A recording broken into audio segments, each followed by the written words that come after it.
Good morning and welcome to this week's Midweek Money Matters, brought to you by the Pennsylvania Department of Banking and Securities. We are recording today's session, so we'll ask that you all remain muted until the end of the session, when I'll unmute everyone, we'll stop the recording, and I will invite you all to ask your questions.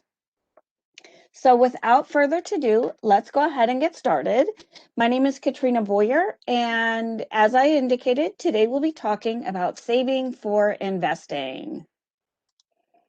If this is your first time joining us for Midweek Money Matters, we offer a free weekly webinar series on Tuesday evenings at 6 p.m., Wednesday mornings at 10, and we are exploring adding a third time of noon for those individuals who are trying to participate on a lunch hour.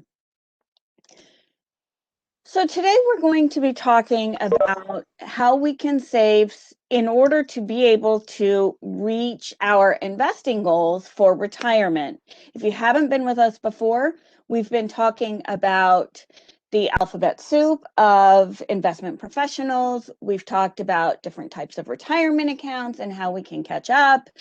And today we move right on into how to save for investing. Next week, we'll be talking about how much money we actually need for retirement. And then on February 16th, we'll be talking about making that retirement last. So if you haven't already, I hope you will consider registering for some of the upcoming events. And I hope that you enjoyed today's session. So first, we're going to be talking about how we can change our mindset in order to be able to start to think about what being able to cut expenses in certain areas in order to be able to increase what we save so that we're better able to meet those needs in our future. We're also going to then talk about where we can go to learn more, because I really think that 30 minutes is a really short period of time, but it's enough time to give you some basic information. But I always like to provide resources so that you know where to go to learn more. And of course, I always invite you to contact me on the side so that I can provide even more resources. But first, let's talk about what saving to invest means and where can we start, because many of us think about this budget as or a spending plan as this way to figure out how we can make ends meet. But if we're using a budget to help us to be able to invest, it helps us to make some decisions on how we're going to spend our money before we have it, so that we're prepared and we're able to stick to some of those priorities. So instead of thinking about a spending plan or a budget as this bad word, we can really think about it as a plan to help us meet our future goals. But let's talk about the difference between a traditional budget, or one that emphasizes being able to cut costs so that we can budget and have money to invest. A regular budget starts with this focus on how we can spend money across all categories in order to meet our goals.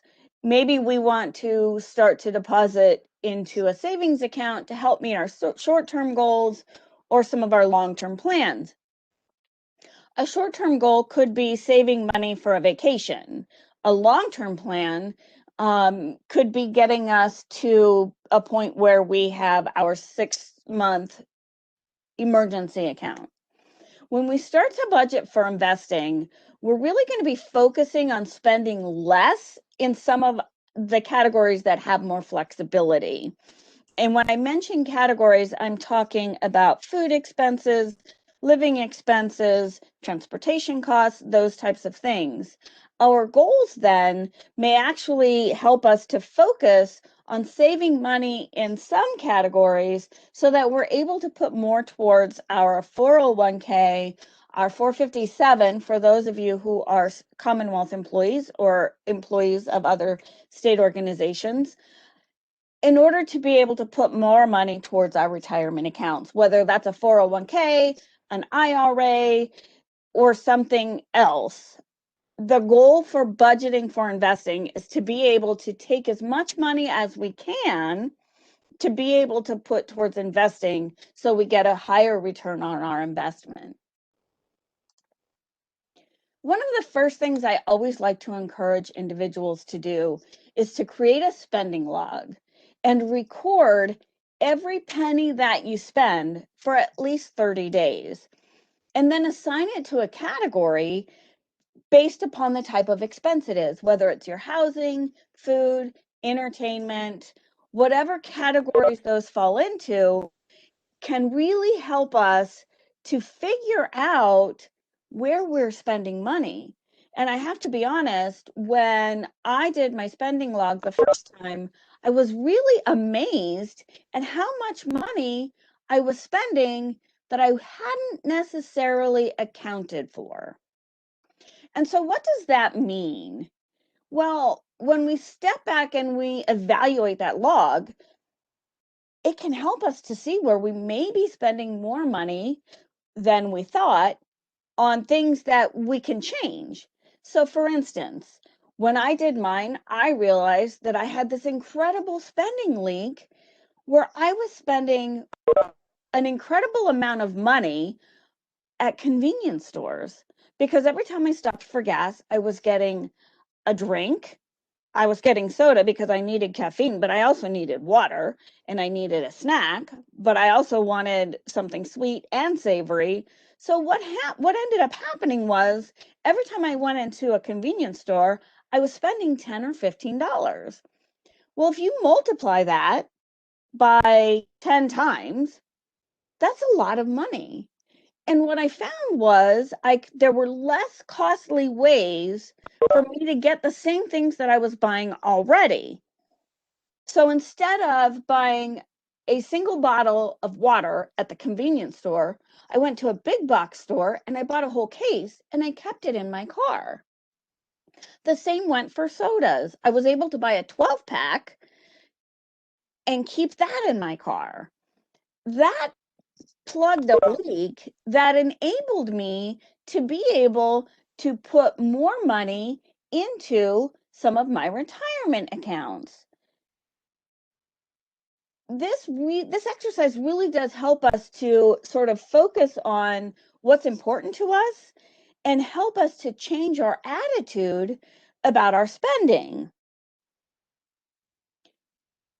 Now, once you have that sort of figured out, filling out your spending plan can help us to be more accountable and make sure that we take that money that we've spent, that we've plugged and saved in our spending plan, in our log, that $150 that I found I had, I was able to be intentional about putting that into a different account. It was money I had saved and I could do that. So when we start to think about our spending plan, you can download, if you go online to your favorite search engine and you search for a budget or a spending plan, you'll be amazed at what all you find. Some budget plans are super simple to fill out, some go into more detail. It's important for you to download or create whatever is going to be comfortable for you. You want to make sure that you complete that based upon that spending log that you did. And then from time to time, you can evaluate and see where you can make some adjustments. I just encourage you to keep in mind that our priority at the end of the day is to be able to start putting more money into our retirement or our investing accounts. And so once you start to make those changes, being sure that that money that you're saving goes into those accounts becomes really important. So we need to be intentional about changing the way we think. And then we can change the way that we're spending money. And ultimately, we can change our world. If you think about it from that perspective, we forget some of those old money habits. where I have to stop and get something from the convenience store. And I can make small changes on a regular basis. And then creating a vision board where you take and think about all of the things that you want to do when you retire or when you reach your investment goals. So whether those are word clouds or images that you cut out or print, and put them together in a place and put that vision board where you can see it so that you can be encouraged to stick to and continue to change those thoughts can go a really long way in helping us to keep what's important to us in mind. I also encourage individuals, I can provide so much information in 30 minutes.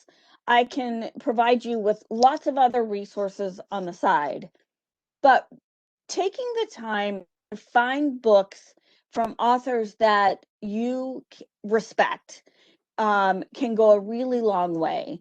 So I always encourage people to go online, go to your local library, and find books about money that you find are easy to read and easy to follow along with. Because I work for state government, I really can't provide you with, I can't give you advice, but I can encourage you to read reviews about books on money. And I can provide you with information. Susie Orman has some great materials. Michelle Singletary is a nationally known author who writes a weekly newsletter, a weekly news article that you can subscribe to that can really help you to better understand certain concepts of money. Those are all great ways to be able to maintain that focus so that you continually are thinking about your ultimate goals. And by keeping ourselves focused on those things, we will continue to make those small changes. And I feel like when we make small changes, we're more apt to stick to them. So I think it's really important to continually be thinking about this. So how much can we actually save? If we start to change our point of view so that we start to think of less being more, that can really help us. Or if we start to love money from the perspective that we're spending less of it, that's a really great way to stop and think about how we can make changes. Envisioning that comfortable retirement, thinking about being able to travel, or even just decide that you want to go golfing or you want to go skiing. This is a great time to be able to go skiing if you're retired and that's something that you enjoy. So envisioning that comfortable retirement, being able to do the things that you want to do, can go a long way in helping us to stay focused on those things. I also think that keeping a notebook about your investing goals can go a long way as well. I love to keep 3-ring binders where I put everything in that I want to be able to get to quickly. So a notebook can be very similar to that vision board, but it can also help us to put articles that we come across that we want to read. And again, following certain people or blogs that help us to keep focused will go a long way in helping us to be able to learn more. And learning more helps us to reach those goals. So let's talk about some ways that we may be able to cut some monthly expenses. And I'm just going to give you a heads up that in about 3 slides, I'm going to open up a poll where I'm going to ask you to tell me of some ways that you can think of that we may be able to save money, because I think that being interactive and keeping us all thinking about ourselves and what may work for us can go a long way. But I also think that sharing that information will help us to maybe think about things that we hadn't thought of before. So let's think about some ways that we may be able to cut monthly expenses. For those of you who are still traveling to and from work, what about using public transportation if it's available, or carpooling with someone that is a friend? Sometimes refinancing, if you have a mortgage, can save us an incredible amount of money, especially if you have a mortgage with an interest rate that's higher than our current rates. There are applications that you can find online that will help you to understand the benefit of refinancing a mortgage. If I have a current interest rate of 4.5% and I can refinance to 3%, there's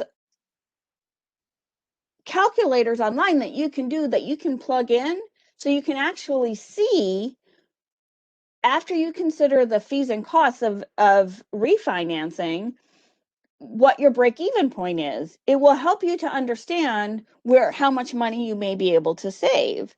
If you can save $100 a month or $200 a month, where will that go? You can put that into an investment account and be able to see that savings grow. If you're anything like me, you may have some items that you've held on to for a long period of time that you don't use anymore. I have many crock pots because I like to entertain, but I don't use them so much anymore because I use a different way of entertaining. So maybe if I'm trying to get a lump sum of money that I can invest, selling off some of those things that I don't use anymore can go a long way. Another thing that we can do, and a lot of us don't realize that we can do it, is check in with our utility companies and our credit card companies to see if we may be eligible for a rate reduction. If you've had your cell phone for 5 or 10 years with the same company and you haven't checked to make sure that you're on the best plan that you have, you may be spending $20 to $50 more a month than you need to be. Our credit cards, we tend to pay them and not necessarily pay a lot of attention to the interest rates that we're being charged. And maybe we opened up a card that started with an introductory rate of 10%, but over the years, it's gone up to 25 or even 30%.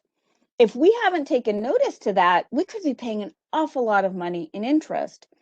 Sometimes if you call the credit card company and say, I'm exploring my options, can you reduce, because I've been a good customer, my interest rate? Or you can even be prepared with, I have this other credit card offer that's offering me this interest rate for 2 years. Can you match it? That can go a long way. Credit card companies and other companies want to keep us as customers. They may be willing to lower interest rates or lower our costs in order to be able to keep us as customers. If you do that on a regular basis, you make sure that you're always getting the best prices that you can. I call all of my utilities at least every 6 months because I want to make sure that I'm getting the best rate that I can. So maybe that's something that you could consider. Again, if we can save $10, $15, $20 here and there, that can add up significantly and give us the ability to be able to put more money towards investing. We can also invest in energy saving light bulbs. We can unplug devices that we're not using. I put all of my devices on a power strip and I cut the power to my power strip. That saves me significantly on my electricity. We can also adjust our thermostat so that we're maybe adding a sweater in the wintertime and maybe putting on a tank top in the summer so that we can adjust our thermostat so we can save on our utilities that way. Making meals at home is another really great way that we can save for being able to put money towards our retirement. So I'm going to go ahead and open up this poll. Again, remember, we are looking for ways that you may, ways that maybe I didn't mention that you could save money through your some of your regular expenses. We're going to leave this open for just about 2 minutes. Looks like some are trying to work on this. This is fantastic. I always look forward to seeing some of the answers, and I have to be honest, I've actually added some of the answers to this poll question from other events into the actual presentation because I think they're great opportunities, and people bring up some really great options. So we've got just about another minute before we'll move on.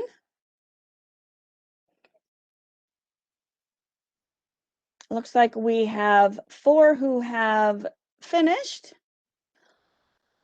Let's see what else we can come up with.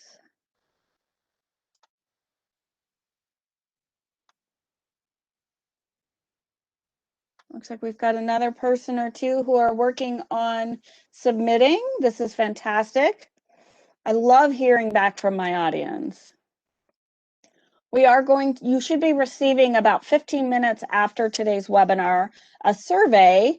It's just 5 questions, and I hope that you will take the time to submit that so that we can continue to improve the Midweek Money Matters webinar series. We do currently have our calendar scheduled out through April, so we are continuing to look for new information. Looks like we've got about 4 seconds on today's session. Okay, let's see what we've got. It always takes it a minute just for it to come on.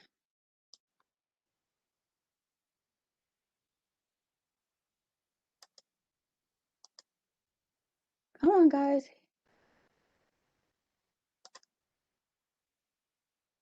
Okay. Stop buying coffee out. I love that. Another one is grow your own food. Since I've been working from home, I actually had a garden last spring and I loved it. So that's a great option. Less online impulse buying. Absolutely. Oh, meal plan versus whim shopping. Absolutely. I think that's so important. I plan out all my meals before I go to the grocery store. Making larger batches of food. That way we have several meals. That's excellent. Oh, sharing accounts like Netflix and Amazon Prime. That's a fantastic option. Thank you all so much for sharing your thoughts on that. I appreciate that very much.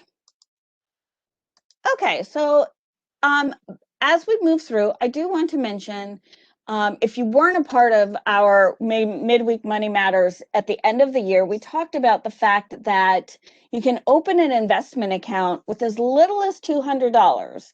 So if you sit down and think about money that you can save through your spending, imagine how long it might take you to save $200. And then once you have that, go online and search for how I can open an investment account with the amount of money that you have. The reality is that I found accounts that I could open with as little as $5, as long as you agree to continuing to make more deposits. So once you find a company or a few companies that you're interested in, I would encourage you to go to Broker Check, and I'm going to show you that in just another slide. And then make sure that you're comparing apples to apples. You've got 3 companies that you're looking at. Look at the fees they're going to charge you. Explore the services that they're going to provide and the type of account that you're opening so that you're comfortable with what you're getting yourself into. Now, I will tell you that we've covered a lot of these different types of accounts, different types of professionals in other Midweek Money Matters. If you've not participated in those, you can go to our website, dobs.pa.gov, and if you go find out the link to our YouTube account, all of the prior Midweek Money Matters that we've recorded are available for you to watch on demand. So if you're interested in sort of understanding some of these things that I'm talking about, I would encourage you to check them out on our YouTube channel. And then when you fill out the survey, tell me what you're looking for, and we can see about working it into future series. So here's how you go to BrokerCheck. It's brokercheck.finra.org. And you can put in the name of the firm or the name of the individual that you are considering hiring. You can find out information about their previous work history, and you can see complaints that may have been filed or taken against them. So I would make sure that you understand the person that you are getting, that you're hiring. Where I said to compare apples to apples, this is where you're going to look at some of that information. You want to make sure that you're exploring their history. Once you've started working towards that investing, once you've opened that account, make sure that you add that line item into your spending plan. And then set up automatic deposits, because once you have those automatic deposits going, automatic transfers, the reality is that you're not going to necessarily miss that money. And that can go a really long way in helping you to reach those investing goals. And then adjust as you get a pay raise or as you are able to pay off other debt. Make sure that you are continuously adjusting that spending plan so that you keep your eye on that goal of saving for investing and being able to invest as much as you can. And then sit back and you can watch those investment accounts grow, which will encourage you to do even more. So you get that whole building off of, you get this whole snowball effect. I do want to tell you that our consumer services office are available to answer any questions that you may have. If you're exploring a certain investment opportunity, they can help you to understand that. You can reach them during regular business hours by calling 1-800-PA-BANKS. Our services are free, and what's really cool is when you call that number, a real life person typically answers the line. We don't have any phone trees, so if they're all on the phone, you will be asked to leave a message and someone will return your call within the next business day. I want to thank all of you for being here today. If you have further questions, you can always email me at katrboyer@pa.gov. I am going to stop the recording now, and we will unmute. I'll give you the opportunity to unmute yourselves, and you can